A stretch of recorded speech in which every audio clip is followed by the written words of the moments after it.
కృష్ణం కమలపత్రాక్షం పుణ్యశ్రవణకీర్తనం వాసుదేవం జగద్యోనిం నౌమి నారాయణం హరిం శంకరం శంకరాచార్యం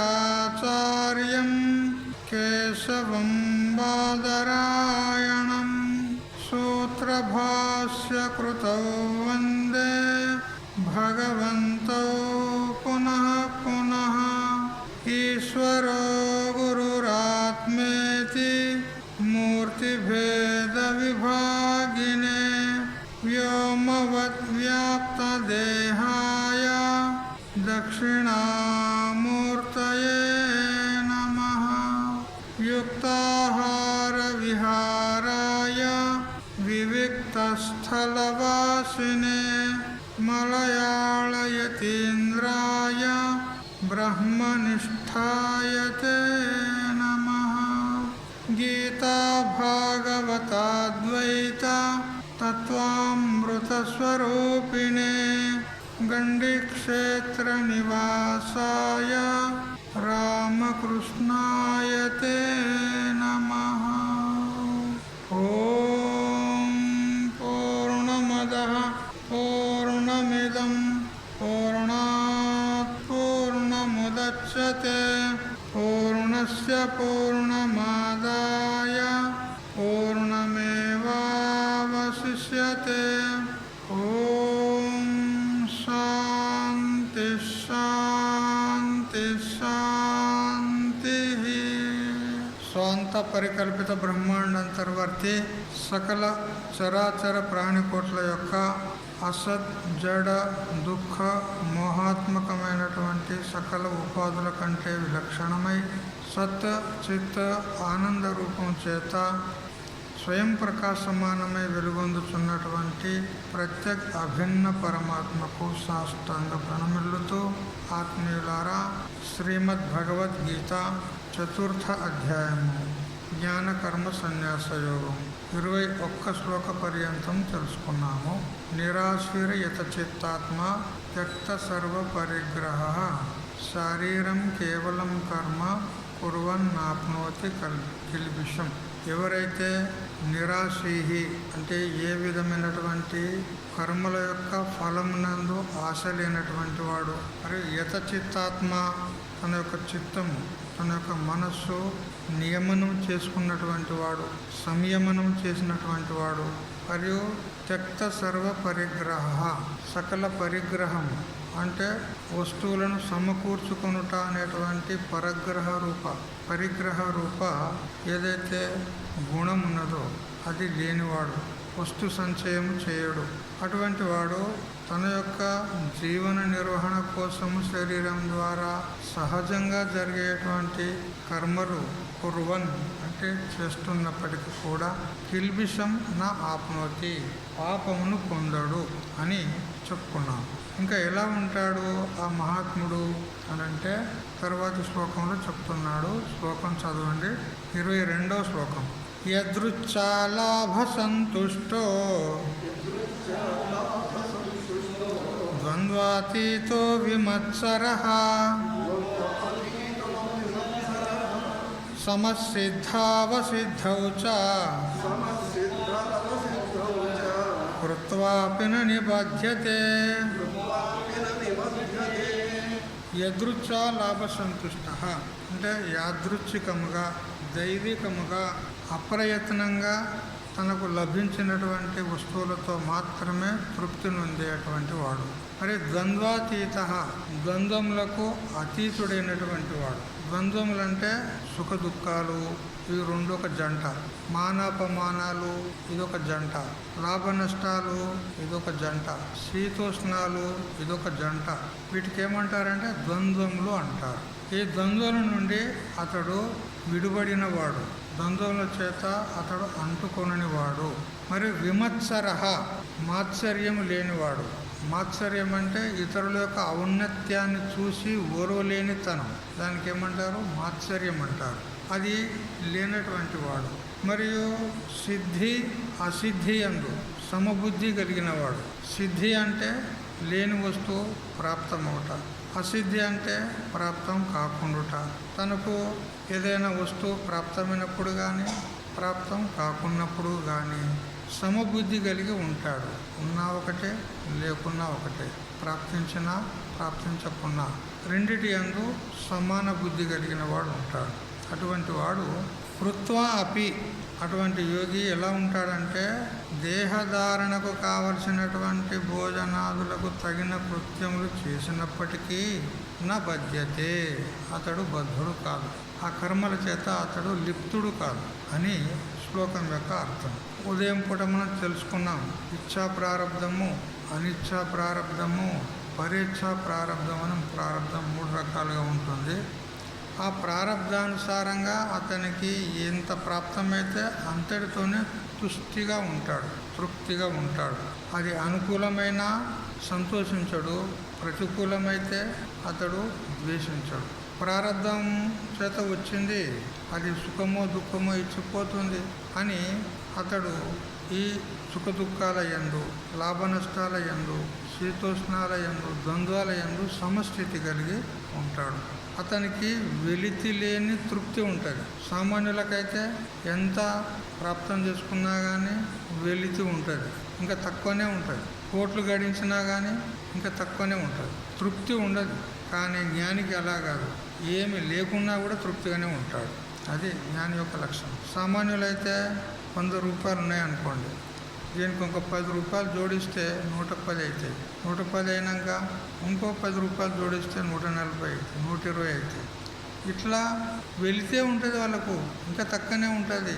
ఇట్లా ఎన్ని కోట్లు గడించినా కానీ వానికి తృప్తి అనేది ఉండదు. కానీ జ్ఞాని యదృచ్ఛా లాభ సంతుష్ట, ప్రారబ్ధానుసారంగా ఏం ప్రాప్తమైతే దాంతో తృప్తిగా ఉంటాడు. తన పాలిటికి వచ్చిందే పరమాన్నము, అదే ఈశ్వరుని యొక్క ప్రసాదము అనుకుంటాడు. నొసటి వ్రాత తుడిస్తే పోతుందా బాబా? మన నొసట ఉన్నటువంటి వ్రాత తుడిస్తే పోతుందా?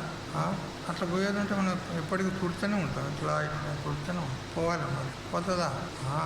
హరినాపి హరేనాపి బ్రహ్మణాపి సురైరపి లలాట లిఖితారేఖ పరిమాష్టం నశక్యతే.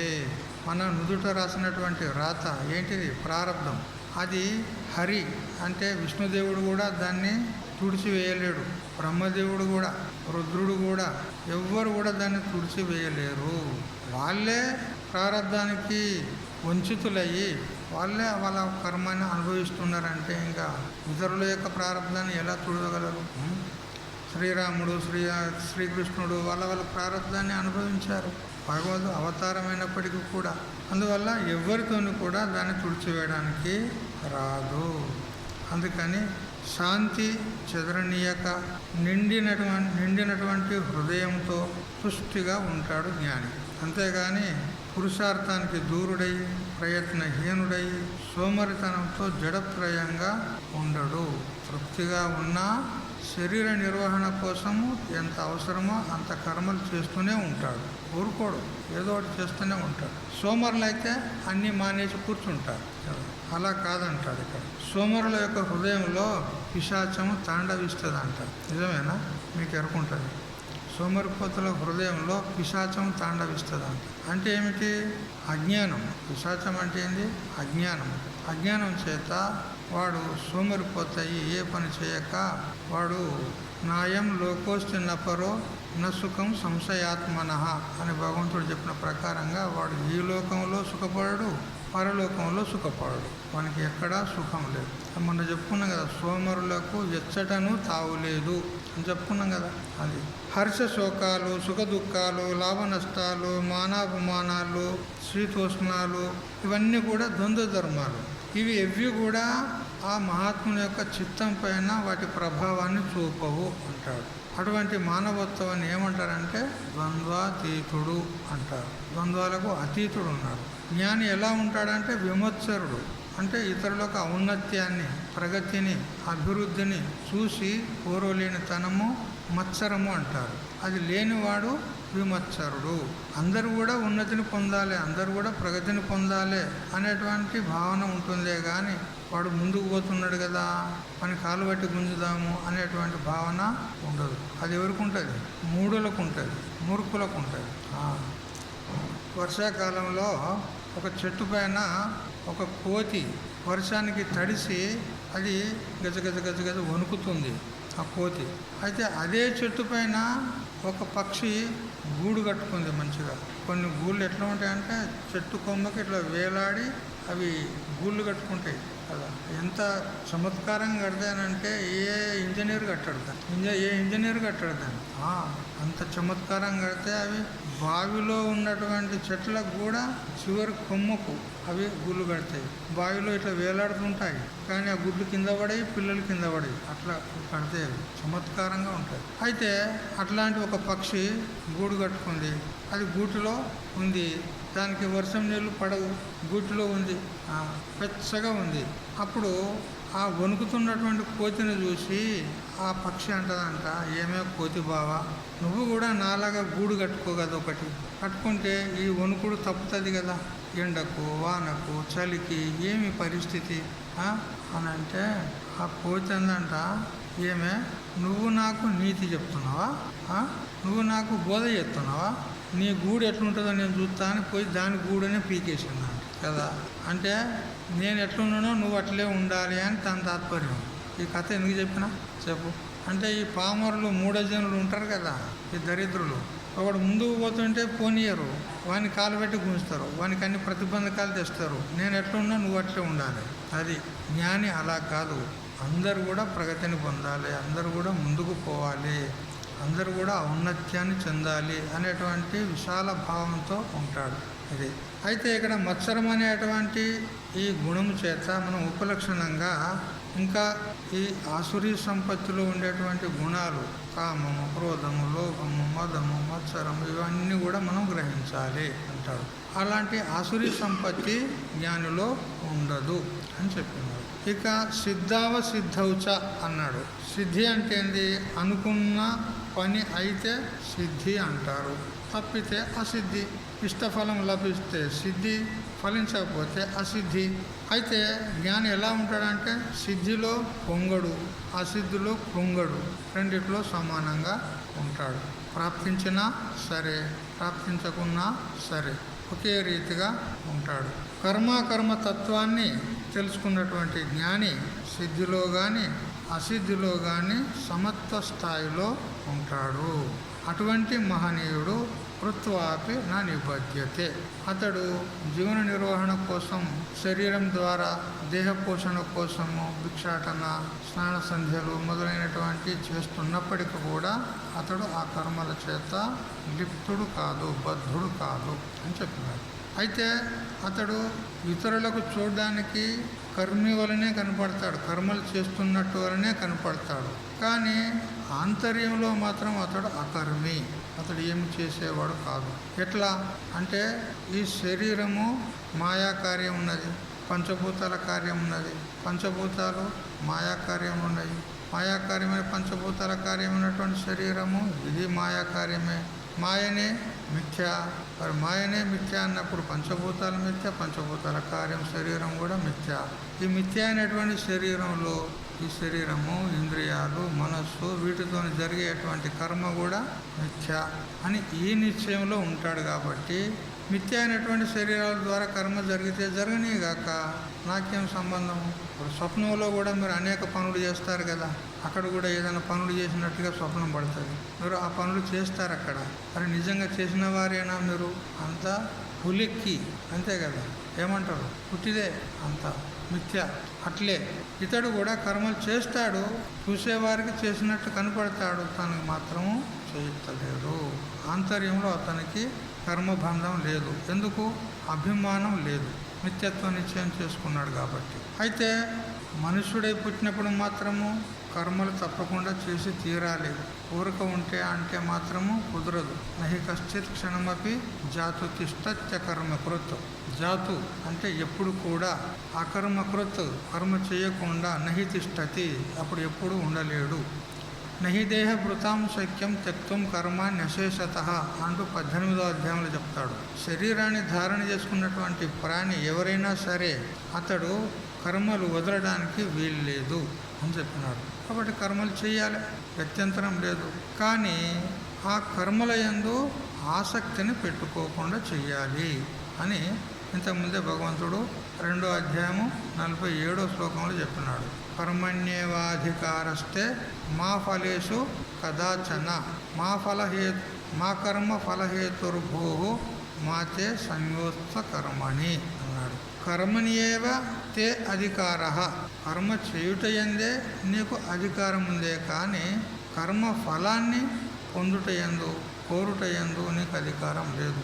అది ఈశ్వరుని ఆధీనంలో ఉంది. నువ్వు అనుకున్నదల్లా సిద్ధిస్తే ఇక నువ్వు భూమి మీద నిలబడేవాడు కాదు. నువ్వు ఏదనుకుంటే అది సంకల్ప సిద్ధి అయింది అనుకో, ఇక నువ్వు ఆగుతావా? ఇక స్వర్గానికి నిచ్చెలు కడతావు. అర్జునుడు కట్టినట్టు బాణాలతో నిచ్చెను కట్టిండు కదా అర్జునుడు, అట్లా. కానీ మనం అనుకున్న సంకల్పాలు ఏమి నెరవేరవు. మన ప్రారంభంలో ఏమున్నదో గదే అవుతుంది, అంతకంటే ఇంకేం రాదు. ఆరబ్ధమర్థం లభతే మనుష్య దైవోపితం లంఘయితుం న శక్య. మన ప్రారంభంలో ఏమున్నదో అదే ప్రాప్తమవుతుంది, కానీ ఆ ప్రారంధాన్ని ఉల్లంఘించడానికి దేవుని చేత కూడా కాదంటాడు. దేవుడు కూడా ప్రారంధాన్ని అతిక్రమించలేడు. అందుకని యదస్మదీయం నహి తత్పరేషాం, ఏది నాకు రానున్నదో అది నాకే వస్తుంది, ఇతరులకు పోదు.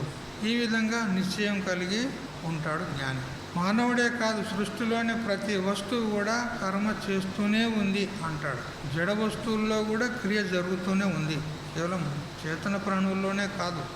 ఇప్పుడు ఒక కుండ తయారు చేశాడు కులారుడు. కులారుడు అంటే కుమ్మరివాడు. అతడు ఒక కుండ తయారు చేశాడు. దాన్ని తెచ్చుకున్నాము, దాన్ని మనం ఏం ఉపయోగపరచుకోకుండా అలాగా ఉంచాము. మనం ఒక 10 సంవత్సరాలు అయిందనుకో. ఆ తర్వాత ఆ కుండ మెల్లమెల్లగా జీర్ణించి చిన్న చిన్న రేణువులు రాలిపోతూ ఉంటాయి కదా. చిన్న చిన్న రేణువులు, ఆ మట్టి రేణువులు ఉంటాయి కదా, మట్టి కణాలు, అవి నెమ్మదిగా మెల్లమెల్లగా అప్పుడు మెల్లగా రాలిపోతూ ఉంటుంది. చివరికి జీర్ణించిపోతుంది కదా. ఇప్పుడు అందులో క్రియ జరిగిందంటావా లేదా? క్రియ జరిగితేనే ఆ రేణువులు ఊడిపోతున్నాయి. అంటే జడ వస్తువులో కూడా క్రియ జరుగుతుంది. చెట్లు ఉన్నాయి, వాటిలో క్రియ జరగకుండానే అవి పెరుగుతున్నాయా చెప్పండి? పెరుగుతున్నాయి. మరి కొన్నాళ్ళకు అవి మళ్ళీ క్షీణిస్తాయి. మన శరీరం లాగానే మన శరీరం కూడా కొన్ని రోజుల వరకు అది వృద్ధి అవుతూ ఉంటుంది. కొన్ని రోజులైనాక అది మెల్లగా క్రమేణా మళ్ళీ లయోన్ముఖం అవుతుంది కదా. అట్లా అయితేనే కదా మనం గిట్ల అయిపోయినాం. అప్పుడు ఎట్లుంటేవి మనం? ఒకప్పుడు ఎట్లుంటేవి మనం? బండలనైనా పిండి చేసేట్లాగా ఉంటే మనం. ఇప్పుడు ఏం లేదు. క్రియ జరిగిందా లేదా శరీరంలో? నీకు కనిపించిందా? నీకు తెలిసిందా? నీకు తెలియకుండానే జరిగిపోతుంది. ఇట్లా ప్రతి వస్తువులో క్రియ జరుగుతూనే ఉంది. మరి జడ వస్తువుల్లోనే క్రియ జరుగుతుందంటే చేతన రూపుడమైనటువంటి నీలో క్రియ లేకుండా ఎలా ఉండగలవు? తప్పకుండా క్రియ చేయాల్సిందే, కర్మ చేయాల్సిందే. ఈ సృష్టి ఒక కర్మ. ఇదంతా ఈశ్వరుని యొక్క కర్మ. ఇది కర్మే సృష్టి, సృష్టే కర్మ. అందుకని ప్రజాపతి బ్రహ్మదేవుడు ఈ సృష్టిని కర్మతో జతగూర్చే ఉత్పన్నం చేసినాడు. కాబట్టి ప్రాణికోట్లకు కర్మ తప్పదు, చెయ్యాలి. కానీ కర్మ చేయుట ఎందే నీకు అధికారం ఉంది, కానీ ఫలాపేక్ష ఎందు నీకు అధికారం లేదు. కర్మణ్యేవాధికారస్తే మా ఫలేషు కదాచన అని చెప్పింది. ఇంత దగ్గర సన్యాసులైనటువంటి జ్ఞానులు ఎవరైతే ఉంటారో వాళ్ళ యొక్క లక్షణాలు చెప్పినాడు. ఇప్పుడు ఒక 2 శ్లోకాలు ఉన్నాయి. అవి గృహస్థ జ్ఞానులకు చెప్పుకోబడుతున్నవి అని అంటాడు. కానీ గృహస్థుడైతేనేమి సన్యాసి అయితేనేమి జ్ఞానే. ఎవరికైనా ఈ లక్షణాలు ఉండాల్సిందే. అది చెప్తూ ఉన్నాడు భగవంతుడు. శ్లోకం చదవండి. 23. గత సంగస్య ముక్తస్య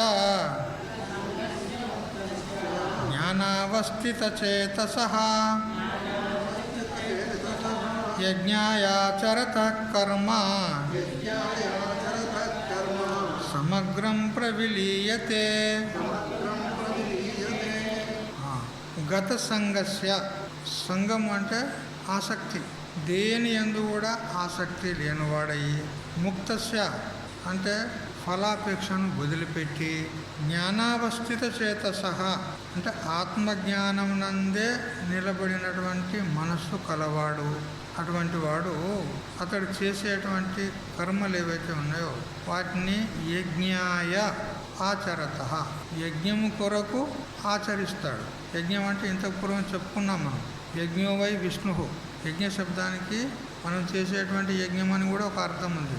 మరి యజ్ఞం అంటే విష్ణు అని కూడా అర్థం ఉంది. వ్యాపకమైనటువంటి పరమాత్మ. ఆ విష్ణువు కోసము, ఆ పరమాత్మ కోసమే ఎవరైతే కర్మ చేస్తారో అటువంటి వాడు అనే యొక్క కర్మ సమగ్రం ప్రవిలీయతే, అతని కర్మ సంపూర్ణంగా ఏ కొద్దిగా కూడా మిగలకుండా అది నశించిపోతుంది. అంటే పునర్జన్మకు కారణమైనటువంటి కర్మలు అతనికి ఉండవు. ఏ కించిత్ కర్మ ఉన్నా కానీ మళ్ళీ జన్మకు రావాలి ఆ కర్మ ఫలాన్ని అనుభవించడానికి. కానీ అతని కర్మలన్నీ కూడా కాలిపోతాయి. నీ కర్మ గాలిపోను అంటారు కదా, అంటారా? వాళ్ళు మనకు తిడుతుండ్రా, ఆశీర్వాదం ఇస్తాండ్రా, అట్లా అనేటోళ్ళు. నీ కర్మ గాలిపోను అంటారు.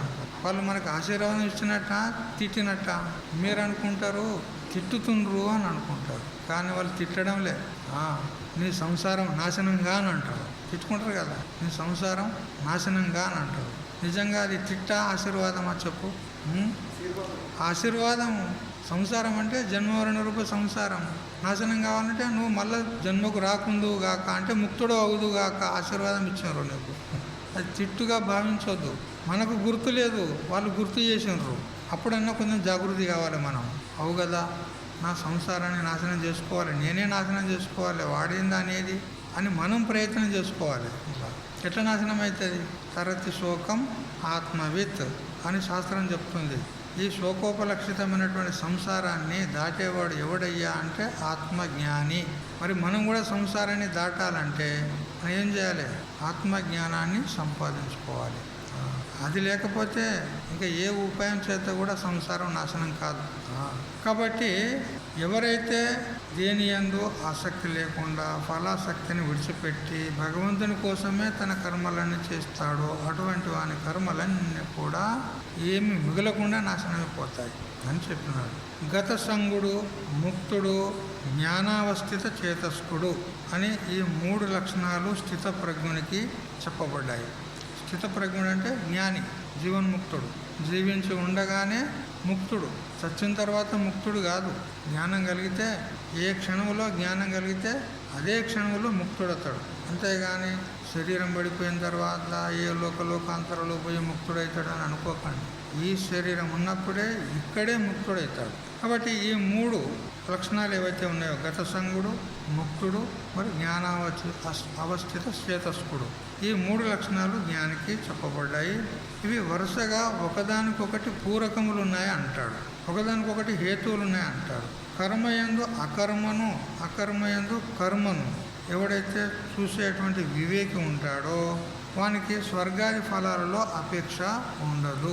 కర్మయందు అకర్మను చూస్తాడు, అకర్మయందు కర్మను చూస్తాడు. ఎట్లా? అకర్మ ఎవరు? మొదలు మనం ఇట్లా విచారం చేయాలి. ఈ కర్మ అనేది ఎవరి ధర్మం? మొదలు ఇక్కడి నుంచి పోవాలి మనం. కర్మ అనేది ఎవరి ధర్మం? కర్మ ఎక్కడ జరుగుతుంది? ఆత్మయందా అనాత్మయందా? ఈ కర్మ అనేది ఎక్కడ జరుగుతుంది? ఆత్మయందు జరుగుతుందా? అదైతే నిష్కలం, నిష్క్రియం, శాంతం, నిరవధ్యం, నిరంజనం అని చెప్పిన ప్రకారంగా అది ఏ క్రియ లేనటువంటిది. దాని యందు ఏ క్రియ లేదు. ఇప్పుడు ఆకాశం ఉంది, ఆకాశంలో ఏమైనా క్రియ జరుగుతుందా? ఆకాశం అక్కడ పోయి ఇక్కడ వస్తుందా? ఏమన్నా లేచి నిలబడుతుందా ఆకాశము? క్రియ లేదు ఆకాశంలోనే. మరి భూతాకాశంలోనే క్రియ లేదని అంటే ఆత్మయందు ఎలా ఉంటుందండి? అది నిష్క్రియం ఉన్నది. మరి క్రియ ఎక్కడ జరుగుతుంది? ఈ దేహాది సంఘాతంలో జరుగుతుంది క్రియ. మరి ఎప్పుడైతే దేహాది సంఘాతంలో క్రియ జరుగుతుందో నా యందు లేదని తెలుసుకున్న తర్వాత ఇప్పుడు క్రియ జరిగినా కానీ అతడు ఆ కర్మయందు అకర్మం చూస్తున్నాడు. క్రియ జరుగుతుంది, కర్మ జరుగుతుంది, ఆ కర్మయందు అకర్మం చూస్తున్నాడు. ఎందుకు? నా యందు క్రియ లేదు, జరిగేది మిథ్యా దేహాదుల యందు జరుగుతుంది అని ఇట్లా చూస్తాడు. ఇక కొందరు మూఢజనులు ఏం చేస్తారంటే అకర్మయందు కర్మను చూస్తారు. ఏ విధంగా? ఆత్మయందు కర్మ లేదు, క్రియ లేదు, కానీ నేనే క్రియ చేస్తున్నానని ఆరోపించుకుంటాడు. ఇట్లా ఆరోపించే వాళ్ళను భగవంతుడు గట్టిగా తిట్టినాడండి 18వ అధ్యాయంలో.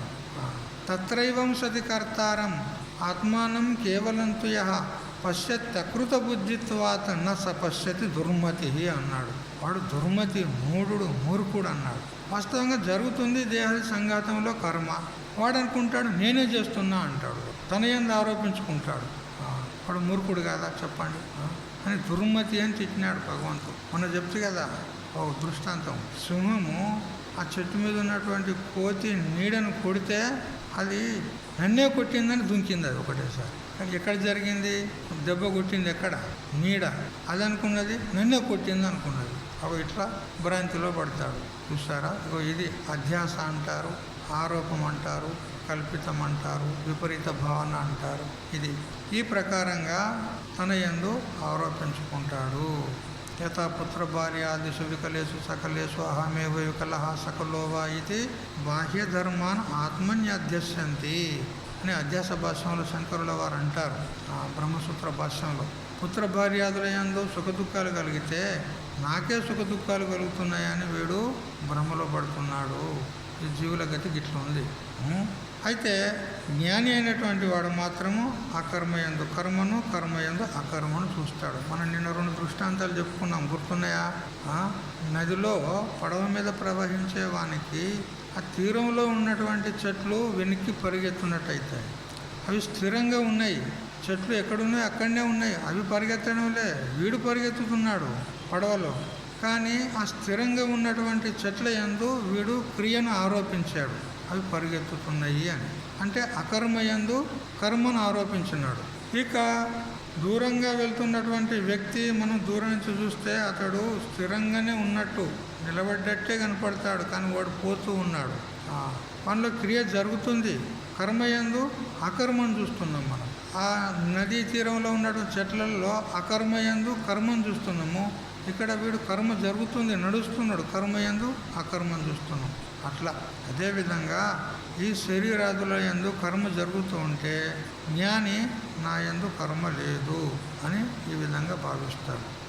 ఈ విధంగా స్వర్గాదుల యొక్క ఫల అపేక్ష అతనికి ఉండదు కాబట్టి అతను సంఘం లేనివాడు. అందుకే గత సంగుడు అంటాడు. అయితే ఆ గత సంగుడు ఎలా అయ్యిండు అని అంటే ముక్తుడైనాడు కాబట్టి, ఫలాపేక్షను వదిలినాడు కాబట్టి అతడు గత సంగుడు అంటే ఆసక్తి లేనివాడు అయినాడు. మరి అతనికి ముక్తుడు అంటే ఎట్లా అన్నాడు? కర్తృత్వ భోక్తృత్వ అభిమానం నుంచి ముక్తుడైనాడు. అతడు నేను చేసేవాణ్ణి, నేను ఫలభోక్తను అనేటువంటి అభిమానం నుంచి ముక్తుడైనాడు. ఎందుకు ముక్తుడైండు అంటే జ్ఞానావస్థిత చేతసహ, తన స్వస్వరూపమైనటువంటి ఏ బ్రాహ్మీ స్థితి ఉన్నదో దాని యందు అతడు స్థితుడై ఉన్నాడు. ఆ స్వరూపం నందు ఎలా స్థిరపడినాడు అతడు అంటే ఇట్లాంటి గురువుల ద్వారా తత్వమస్యాది మహావాక్యాలు విని అతడు బాగా శ్రవణం మననం నిధిధ్యాసనం చేసి జ్ఞానాన్ని పొందినాడు. ఆ జ్ఞానం చేత తన స్వరూపం నందు ఉండగలిగినాడు. కాబట్టి ఇవి పరస్పర పూరకములు ఉన్నాయి. గత సంగుడు, ముక్తుడు, జ్ఞానావస్థిత చేతస్కుడు అనేటువంటి పరస్పరం పూరకములు ఉన్నాయి అని చూపెట్టినాడు. పైగా ఆత్మ ఎట్లున్నదంటే అసంగము, అసంగోయం పురుష. ఆత్మ దేనితో సంబంధం లేదు. మనం అన్ని బాంధవ్యాలు పెట్టుకుంటాం, సంబంధాలు పెట్టుకుంటాం మనం. కానీ వాస్తవంగా ఎవరితోనైనా సంబంధం ఉందా మనకు? ఎవరితోనే సంబంధం లేదు. అసలు నిన్ను నువ్వు ఏమనుకుంటున్నావు? నేను శరీరాన్ని అనుకుంటున్నావా, ఆత్మను అనుకుంటున్నావా? దాని మీద ఆధారపడి ఉంటుంది. నువ్వు ఏ విధంగా సంబంధం పెట్టుకుంటున్నావా, పెట్టుకుంటలేవా అనేది నీ భావన మీద ఆధారపడి ఉంటుంది. నువ్వేమనుకుంటున్నావు? ఈ శరీరమే నేను అనుకుంటున్నావా? ఈ శరీరానికి కూడా సాక్షి అయినటువంటి చైతన్యమును నేను అనుకుంటున్నావా? చెప్పు, నువ్వేమనుకుంటున్నావు? ఏమనుకుంటలేని అంటావు, అంతేనా? ఏమని అనుకుంటే నువ్వే అనుకో అన్నట్టున్నది కదా. ఏమని అనుకుంటే నువ్వే అనుకో, మాకెందుకు? చెప్పు నాయన, చెప్పు. నీ బోధ నీకు, మా బాధ మాకు, అంతే కదా. ఏమనుకుంటున్నావు నువ్వు? ఏమన్నా చెప్పాను కదా 3వ అధ్యాయం చివరిలో, నువ్వెవరు? చైతన్యము. శరీరం నువ్వు కాదు. శరీరం కంటే వేరుగా ఉన్నావు నువ్వు, అది నువ్వు. మరి దానిలో ఏ సంబంధమే లేదు, దేంతో సంబంధం లేదు. నీ శరీరంతో కూడా నీకు సంబంధం లేదు. నీ శరీరంతో కూడా నీకు సంబంధం లేదంటే శరీరానికి సంబంధించిన ఇంకా మన్మడు, మన్వరాళ్ళు, కొడుకులు, కోడన్లు, ఆస్తులు, పాస్తులు, ఇల్లు, వాకిలి, వాటితో ఏం సంబంధం ఉండదు. నీ శరీరమే నీది కాదు. చెప్పు, ధనశ్చ భూమౌ పశవశ్చ గోష్ఠే కాంతాగృహద్వారి జనశ్మశానే దేహశ్చితాయాం పరలోక మార్గే ఏకానుగో గచ్చతి జీవ ఏకః. बताओ कैसा है हमारा हाल. నువ్వు సంపాదించిన ధనము వెనకట ఎక్కడ పెడుతుండ్రి? వెనకట భూమిలో పాతి పెడుతుండ్రు. కుండలల్లా బిందెలల్లా కడవలల్లా పెట్టి భూమిలో పాతి పెడుతుండ్రి. వాడు పాతి పెట్టినోడు మరి ఇవనికన్నా చెప్పాలి కదా, ఇవనికి చెప్పకపోతుండే. వాడు ఉన్నట్టు ఉండి టుబుక్కుమన్నాడు అనుకో. ధనశ్చ భూమౌ, ధనం ఎక్కడ పోయింది? భూమిలోనే పోయింది. అది ఇప్పటికి కూడా దొరుకుతున్నాయండి కొన్ని కుండలు. ధనం కొన్ని ఇళ్ళకు పునాదులు తీసినప్పుడు కానీ, బావులు తవ్వినప్పుడు కానీ అట్లాంటివి కొన్ని దొరుకుతున్నాయి ఇప్పటికీ. ఎందుకంటే అట్లాంటి వాళ్ళు ఆడ పాత్ర పెట్టి సచ్చిండ్రు. ఎప్పుడు వాడు ఎవడు పెట్టిండో ఎవరికి తెలియదు. వాడు పెట్టినోడు ఎవరికని చెప్పిండా? చెప్తే వాడేడ తీసుకుపోతాడు, అదో భయం కదా, చెప్పడు. ఇక యముడు వచ్చి వస్తేనే నోరు మూస్తాడు. వాడు మొదలు నోరు మాట్లాడేది లేదు, గప్ వాడు నోరు మూస్తాడు. ఇక నోరు మూస్తే ఎవరికి చెప్తాడు? ఇక అప్పుడు అయిపోయా, అది భూమిలో పాయనా. ఇక ధనశ్చ భూమౌ పశవశ్చ గోష్ఠే, మన పశు సంపద ఉంది. ఆవులు, గేదెలు, మేకలు, గొర్రెలు, గుర్రాలు ఇవన్నీ ఉన్నాయి. ఆ పశు సంపద నువ్వు పోయేటప్పుడు నీ అంటూ వస్తుందా? ఏడుంటాయి ఆ పశువుల, ఏమంటారు దానికి, పశువుల పాకలోనే ఉంటాయి. కళ్ళం పశువులను కట్టేస్తారు చూడు, ఒకటి గోడలు ఇట్లా పెట్టి పశువుల పాక, అవి పశువుల పాకలనే ఉంటాయి. నీ దగ్గర రావు, అవి నీ అంట రావు. ఇక కట్టుకున్న భార్య ఉందనుకో, వీడు పోయిండు, పోతే ఆ భార్య ఎంత దగ్గర వస్తుంది? పూర్వకాలంలో, ఇప్పుడంటే శ్మశానం దగ్గరికి పోతుండ్రు కానీ పూర్వకాలంలో శ్మశానానికి రాకుండ్రి. కాంత గృహ ద్వారి, ఆ గృహం యొక్క ద్వారం వరకే వచ్చేదంట భార్య, ముందుకు రాకపోయేది. ఇప్పుడంటే అక్కడ కనుక పోతుండ్రు. కాంత గృహ ద్వారి, చూసినావా? ఎందుకు చెప్తున్నా? నా వాళ్ళు నాది, నా వాళ్ళు నాది అంటాను కదా. చూడు ఎంత మంచిగా ఉన్నది చూడు కథ, మన కథ కదా. కాంత గృహద్వారి జనశ్మశానే, ఇక మన పరివారం, మిత్రులు, బంధువులు, బలగం ఉంటారు కదా, వాళ్ళంతా ఎక్కడి దగ్గరికి వస్తారంటే శ్మశానం దగ్గరికి వస్తారు. ఎందుకు వస్తారు కదా? నేను నోట్లో ఇంత మన్ను వచ్చేందుకు వస్తారు వాళ్ళు కదా. బొంద పెడతారు కదా, పొక్క తీసి, గొయ్యి తీసి, అప్పుడు అందరూ పోయిన వాళ్ళందరూ మనిషి పిడికడేస్తారు. ఆయన నిమ్మలంగా ఆయన చూసారా?